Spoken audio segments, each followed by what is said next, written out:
Hello students, चलिए आज हम देखेंगे कि किसी द्विध्रुव के कारण अक्षीय रेखा के किसी बिंदु पर वैद्युत क्षेत्र की तीव्रता कितनी होगी। हम इसके बारे में बात करने वाले हैं। ठीक है, अब यहाँ पर समझिएगा। जैसे देखिए, ये आपका रहा, ये आपका द्विध्रुव मान लेते हैं -q है और इस बिंदु पर +q है। ठीक है, और ये A बिंदु है, ये B बिंदु है। अक्षीय रेखा पर बात करें तो इस रेखा पर हम एक बिंदु ले लेते हैं P, और इस बिंदु पर हमें देखना है वैद्युत क्षेत्र की तीव्रता। मेरी बात ध्यान से समझिएगा।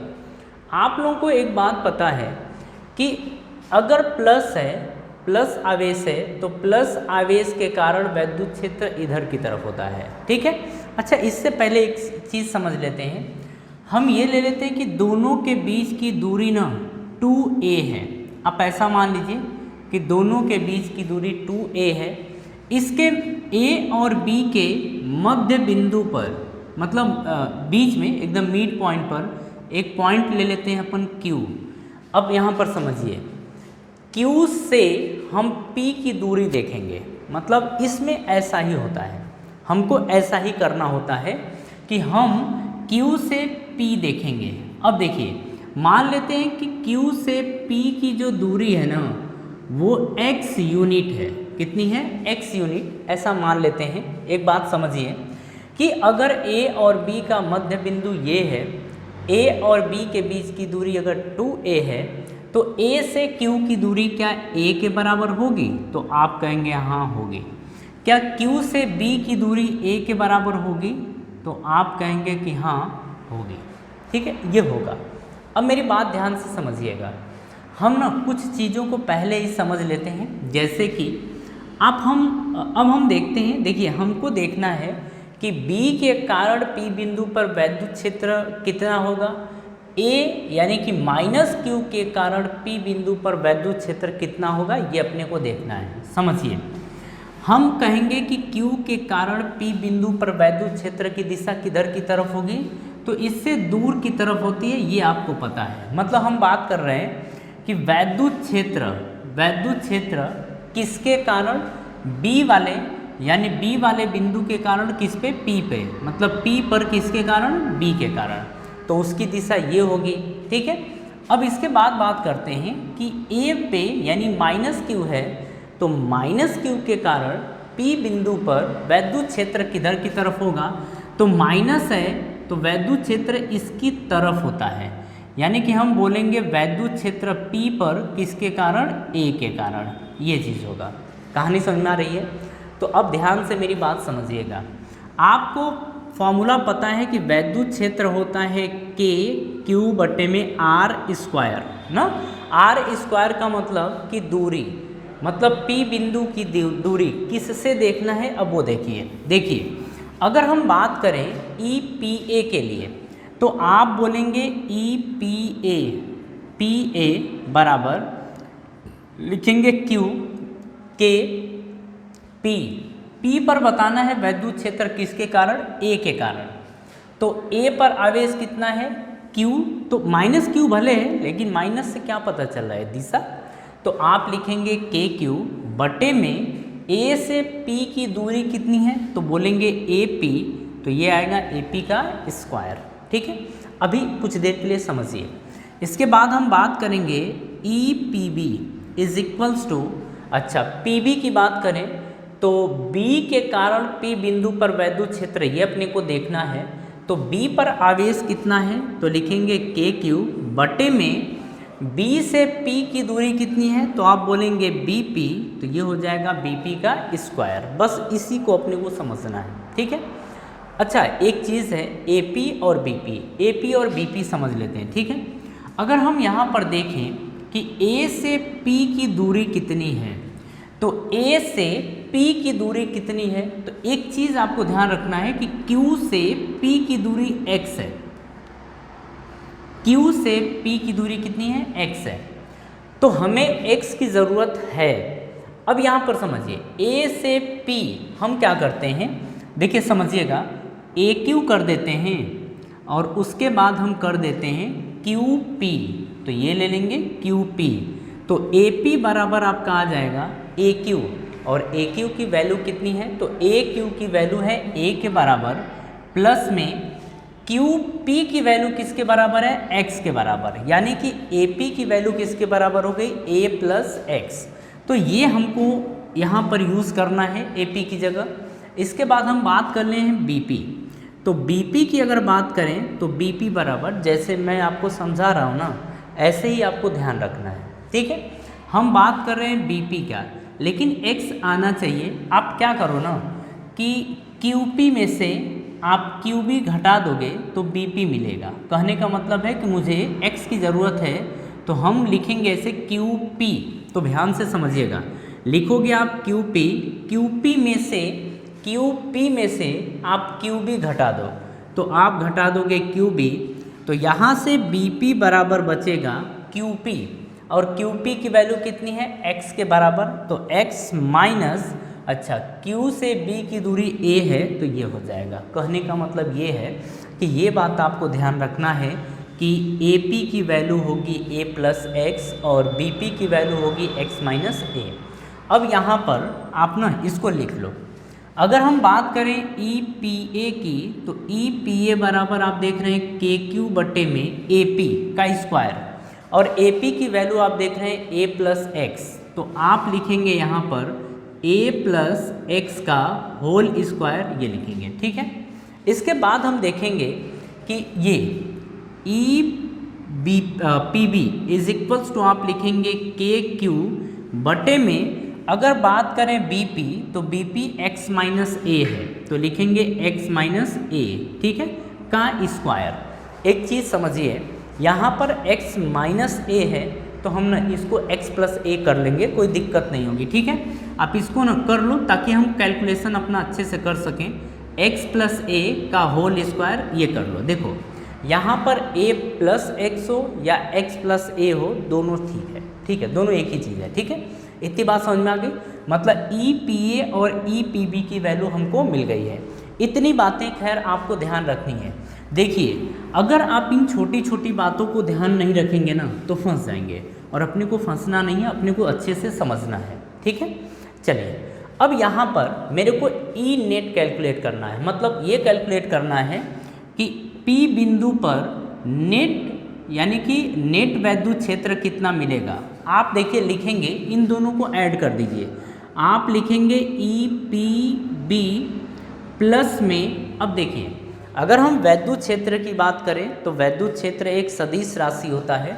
अगर इधर की दिशा को पॉजिटिव लेंगे तो इसके विपरीत दिशा को आपको निगेटिव लेना पड़ेगा। ये बात आपको ध्यान रखना है, ठीक है ना, ये ध्यान रखना है। देखिए यहाँ पर हम बात करें पी बी, इधर वाले को पॉजिटिव ले लेंगे तो ये वाला फिर क्या आएगा, निगेटिव, यानी कि माइनस ई पी ए आप ये लेंगे, ठीक है। इसके बाद आप लिखेंगे ई नेट बराबर, आप लिखेंगे ई पी बी, तो लिखेंगे ई पी बी प्लस और माइनस होता है माइनस ई पी ए, आपका ये होगा, ठीक है। यहाँ पर ई पी बी की वैल्यू ज़रा देखते हैं, तो ई पी बी की वैल्यू ये दे रखी है। मतलब आप देखेंगे ये है के क्यू बटे में एक्स माइनस ए का होल स्क्वायर, फिर बीच में देखिए माइनस है तो माइनस लगाएंगे। अब ई पी ए की वैल्यू है के क्यू, तो आप लिखेंगे के क्यू बटे में एक्स प्लस ए का होल स्क्वायर, आप ये लेंगे। कहानी समझ में आ रही है? तो इतनी बातें आपको समझ में आ गई। इसके आगे की कहानी आप समझिए। इसको हम हटा दे रहे हैं, ठीक है, इसको हटा रहे हैं, आगे समझिए। देखिए हमें यहाँ पर ना एलसीएम लेना पड़ेगा, लघुत्तम समापवर्तक लेना पड़ेगा इनका। तो इन दोनों का एलसीएम आप लीजिए, तो आप लेंगे x माइनस ए का होल स्क्वायर, फिर लेंगे x प्लस ए का होल स्क्वायर, आप ये ले लेंगे, ठीक है। अच्छा, इससे जब डिवाइड करेंगे तो ये कटेगा और ये बचेगा, आपको इतना पता है। ये बचेगा तो इससे मल्टीप्लाई कर दीजिए इसमें, तो आप लिखेंगे के क्यू तो पहले से ही है, इसमें आपको मल्टीप्लाई करना है x प्लस ए के होल स्क्वायर से, बीच में आपका माइनस है तो माइनस लिखिए। अब आगे समझिए, x प्लस ए के होल स्क्वायर से कट करेंगे तो ये कटेगा ना, ये कटेगा, ये बचेगा, तो इससे मल्टीप्लाई इसमें करिए, तो आप लेंगे के क्यू इंटू ये आपका है x माइनस ए का होल स्क्वायर, ये रहा, ठीक है।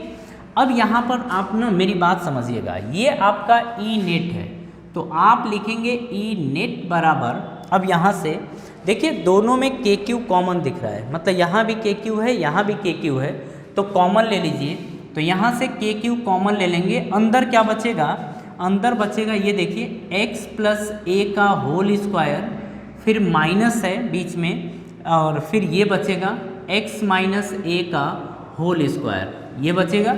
बटे में आप देखिए क्या बचा हुआ है ये इसको लिखने का एक तरीका होता है, मैं वो तरीका आपको समझा दे रहा हूँ, ठीक है ना। एक लिखने का तरीका होता है, तरीका समझिए। देखिए लिखा गया है कि x माइनस ए का होल स्क्वायर x प्लस ए का होल स्क्वायर, पहले इसको साइड में कैलकुलेट करना है, इसके नीचे नहीं, पहले इसको समझिए। हम चाहें तो इसको लिख सकते हैं x माइनस ए और x प्लस ए का अब पूरे का स्क्वायर, जो स्क्वायर दोनों में है दोनों को हमने कॉमन ले लिया, ये बचा। अब यहाँ समझिए x माइनस ए और x प्लस ए प्लस बी और a माइनस बी का फॉर्मूला होता है ए स्क्वायर माइनस बी स्क्वायर। तो यहाँ से आप लिखेंगे ना x माइनस ए और x प्लस ए, तो x का x में जैसे होगा क्या होगा आपका x स्क्वायर, मतलब इसका स्क्वायर माइनस में इसका स्क्वायर, ये होगा, और पूरे बाहर पे क्या है स्क्वायर है, तो ये आ जाएगा, ठीक है। यानी कि x स्क्वायर माइनस ए स्क्वायर का होल स्क्वायर ये बनेगा। तो कहने का मतलब ये आपका है, ये कॉपी कर लीजिएगा वीडियो पॉज करके। यहाँ पर देखिए अगर हम इसको चाहें तो हम इसको लिख सकते हैं एक्स स्क्वायर माइनस ए स्क्वायर का होल स्क्वायर, हम ये लिख सकते हैं, ठीक है। अब ज़रा ना ऊपर ओपन करते हैं, के क्यू तो ठीक है, यहाँ देखिए एक्स प्लस ए का होल स्क्वायर है, तो इसे लिखेंगे एक्स स्क्वायर प्लस में a square plus two x into a, यानी कि ये 2x इंटू ये, इतना आपको पता है, बीच में क्या है माइनस, जब माइनस होता है तो हम ब्रैकेट लगाते हैं। x माइनस ए का होल स्क्वायर कितना होगा, तो आप लिखेंगे एक्स स्क्वायर प्लस ए स्क्वायर माइनस 2x इंटू ए, ये आपका आएगा, ठीक है। बटे में आप देख रहे हैं कि एक्स स्क्वायर माइनस ए स्क्वायर का ये होल स्क्वायर दे रखा है, ठीक है। अब यहाँ पर समझिए के क्यू तो ठीक है, एक्स स्क्वायर प्लस ए स्क्वायर प्लस 2ax ये दे रखा है। अब ध्यान से माइनस है, इसके आगे प्लस है, तो प्लस माइनस क्या होगा माइनस, तो आप लिखेंगे एक्स स्क्वायर, बिल्कुल सॉरी माइनस है प्लस है, तो ये आपका होगा माइनस, ये आपका ए स्क्वायर है, माइनस का माइनस में गुणा करेंगे तो अपन प्लस आएगा, है ना, तो ये लिखेंगे प्लस 2xa, ये आ गया। बटे में आपका लिखा गया है एक्स स्क्वायर माइनस ए स्क्वायर का होल स्क्वायर। अब ध्यान से मेरी बात समझिए, एक्स स्क्वायर प्लस में है, एक्स स्क्वायर माइनस में है, कैंसिल हो जाएगा, ए स्क्वायर प्लस में है, ए स्क्वायर माइनस में है, कैंसिल हो जाएगा। अब आपका बचेगा क्या, वो देखिए 2 और 2 4 हो जाएगा, है ना, तो आप लिखेंगे के क्यू इंटू 4ax, ये आएगा अपॉन में एक्स स्क्वायर माइनस ए स्क्वायर का होल स्क्वायर, ठीक है, ये हो गया। अब यहाँ पर समझिए ई नेट की वैल्यू ये आई है, अब इसको हमें कन्वर्ट करना है द्विध्रुव आघूर्ण के रूप में, है ना, द्विध्रुव आघूर्ण के रूप में अपने को कैलकुलेट करना है। देखिए कैसे कैलकुलेट करेंगे, ज़रा कहानी को समझिए। हम यहाँ पर देख रहे हैं कि ई नेट बराबर आपका आ रहा है, एक चीज़ देखिए यहाँ पर समझ लीजिए यहीं पर हम बना लेते हैं। आप जो देख रहे हैं ना कि आप क्या करिए Q और इंटू 2a कर दीजिए, ये 4a जो है ना, तो 4a को हम लिख सकते हैं 2 इंटू 2a ऐसे। तो जैसे आप देख रहे हैं Q, जैसे ये Q है ना, Q इंटू 4a, अभी मेरे को कुछ समझना है, तो इंटू Q, यानी कि आप ऐसे कर लीजिए Q इंटू ये। अब क्या करिए, आपको एक बात पता है, पीछे हमने देखा था कि Q का 2a में गुणा करते हैं तो ये आपका आता है द्विध्रुव आघूर्ण। क्या होता है, द्विध्रुव आघूर्ण, यानी कि ये P के बराबर होता है। तो जरा यहाँ पर समझिएगा, इसी को हमने इस फॉर्मेट में लिखा है ताकि हम अच्छे से कर सकें इसको, ठीक है। ये आएगा Q इंटू 2a, 4 को लिखेंगे तो फिर इंटू 2 बचेगा, इसके बाद आपका x भी बचेगा, तो ये x बच गया, ठीक है ना। तो हाँ हो गया। बटे में आप लिखेंगे एक्स स्क्वायर माइनस ए स्क्वायर का होल स्क्वायर, ये लिखेंगे। आपको ये पता है कि ये जो है ना ये p के बराबर है, किसके बराबर है? p के बराबर है। आप लिखेंगे k into P into 2x बटे में एक्स स्क्वायर माइनस ए स्क्वायर का होल स्क्वायर, आप ये लिखेंगे। इसे आप लिख सकते हैं 2kpx बटे में एक्स स्क्वायर माइनस ए स्क्वायर, ठीक है, आप ये लिख सकते हैं। यानी कि आपको याद रखना है कि ई नेट जो आएगा ना वो आएगा 2kpx बटे में एक्स स्क्वायर माइनस ए स्क्वायर का होल स्क्वायर। देखिए बेटा ये आपको ना याद रखना है, ये आपको याद रखना है कि ऐसा होता है। देखिए अगर हमसे कभी पूछ देता है, जैसे अगर मान लीजिए डायरेक्ट ही हमें फॉर्मूला याद करना है कि किसी द्विध्रुव के कारण अक्षीय बिंदु पर आप मेरे को ये बताओ कि वैद्युत क्षेत्र कितना मिलेगा, तो आप कहेंगे कि E बराबर 2kpx बटे में एक्स स्क्वायर माइनस ए स्क्वायर का होल स्क्वायर। और ये फॉर्मूला ना आपको रट्टा होना चाहिए, आपको याद होना चाहिए, तभी जाके आप अच्छे से क्वेश्चन सॉल्व कर पाएंगे, ठीक है। ये बात मेरी समझ में आ गई। थोड़ी सी इसके बारे में कुछ और इन्फॉर्मेशन है, उसे भी ज़रा हम देख लेते हैं, ठीक है ना। देखिए ये जो आप देख रहे हैं इसे अच्छे से कैलकुलेट करके रखिएगा, इसे अच्छे से याद रखिएगा। जब आप अच्छे से याद रखेंगे ना तो सारे न्यूमेरिकल आसानी से आप सॉल्व कर सकते हैं, ठीक है। चलिए ज़रा आगे की कहानी समझते हैं। यहाँ पर एक बात हमको बोलनी होती है, हम कहते हैं कि यदि अगर मान लीजिए जो x है ना, जो x है ये बहुत बड़ा हो जाए, यदि x की वैल्यू बहुत बड़ी हो जाए a से, अगर x की वैल्यू बहुत बड़ी हो जाए a से, तो जब इसका स्क्वायर करेंगे ना, जैसे ये दिया है स्क्वायर x स्क्वायर करेंगे और a स्क्वायर ना, तो जो x स्क्वायर है वो और बड़ा हो जाएगा। जैसे मान लीजिए हम a की वैल्यू 5 लेते हैं और x की वैल्यू 10 लेते हैं, ज़रा दोनों का स्क्वायर करिए तो ये 100 हो जाएगा और ये क्या होगा 25। कहने का मतलब ये है कि जो नंबर पहले से बड़ा है अगर उसका स्क्वायर करेंगे ना तो और बड़ा हो जाएगा, ठीक है। तो हम यहाँ पर एक चीज़ देख लेते हैं, जैसे आप नॉर्मली ऐसे मान लीजिए जैसे 5 है और 0.5 है, अगर इसका स्क्वायर करेंगे और इसका स्क्वायर तो ये 25 होगा और ये आएगा 0.25 आएगा, इतना आएगा। मतलब इनमें और ज़्यादा अंतर हो गया है, इनमें और ज़्यादा अंतर हो गया है। अब यहाँ पर समझिए, जब ऐसा केस हो जाए तो हम कहेंगे कि ये ना और बड़ा हो गया है, और जब और बड़ा हो गया ना तो ए स्क्वायर को लगभग 0 के बराबर मानना होता है। देखिए मेरे को क्वेश्चन सॉल्व करना है, जिस तरीके से चीज़ें बताई जा रही है ना आपको उसी तरीके से ध्यान भी रखना है, इसमें आप कुछ नहीं कर सकते, आपको ध्यान रखना है तो रखना है, बस। बात समझ में आ रही है?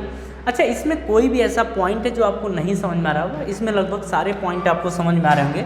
अब ना इसी को आप यहाँ पुट करिए। देखिए यहाँ पर लिखा है ई नेट बराबर आप लिखेंगे 2kpx बटे में, अब ये है एक्स स्क्वायर माइनस में ए स्क्वायर के प्लेस पे आपने 0 ले लिया है तो लिखेंगे 0 का होल स्क्वायर, ये लेंगे। अब यहाँ पर समझिए ये आएगा 2kpx बटे में, अब देखिए एक्स स्क्वायर माइनस 0 तो क्या हम केवल इसको एक्स स्क्वायर लिख सकते हैं? तो एक्स स्क्वायर का स्क्वायर जब करोगे ना तो ये आएगा एक्स की पावर 4, क्या आएगा? एक्स की पावर 4। और जब एक्स की पावर 4 आए ना तो देखिए इससे इसको जब कट करेंगे ना तो एक्स की पावर 3 नीचे बचेगा। कहने का मतलब है कि ई नेट जो आएगा अब वो आएगा 2kp बटे में एक्स की पावर 3। मेरी बात समझ में आ रही है? ये हो जाएगा। और ये फॉर्मूला तब हम यूज़ करते हैं जब ऐसा हमको क्वेश्चन में बोल दे कि जो x है ना, यानी कि जो दोनों आवेशों के बीच की दूरी है वो बहुत कम है और जो बिंदु हम अक्षीय रेखा पे ले रहे हैं ना वो बहुत दूर है, तो उस टाइम हम ये कहेंगे कि जो ई नेट आएगा वो आपका आएगा 2kp बटे में x की पावर 3, ये आपका आएगा। कहानी समझ में आ रही है? देखिए ये अब इसी को ना हम सदिश रूप और अदिश रूप में लिखते हैं। ये हमारा हो गया है, हमको ना इतना ही ध्यान रखना था। आपको ना ये जो 2kpx/x² माइनस a² का होल स्क्वायर है ना, इस फॉर्मूले को आपको याद रखना है। और आपको ये भी याद रखना है, इतनी चीज़ें आपको ध्यान रखनी है। कहानी जरा हम आगे इसमें समझते हैं। देखिए, हम यहाँ पर एक चीज़ बोल दें, जैसे कि आप देख रहे हो कि ई नेट बराबर आपका आ रहा है 2kp/x⁴। ये आपका अदिश रूप होता है। अदिश रूप का मतलब स्केलर फॉर्म। तो ये अदिश रूप में वैद्युत क्षेत्र हम कैलकुलेट कर रहे हैं, ये होता है स्केलर फॉर्म, इसको बोला जाता है। ठीक है, अगर यहीं पर हम कह दें कि जरा वैद्युत क्षेत्र को आप सदिश रूप में बताओ तो, या सदिश रूप में लिखो तो सदिश रूप में, सदिश रूप का मतलब होता है आपका वेक्टर फॉर्म। क्या होता है? Vector form. अगर वेक्टर फॉर्म में मुझे लिखना पड़ गया तो हम लिखेंगे ई नेट बराबर आप यहाँ पर लिखेंगे 2kp।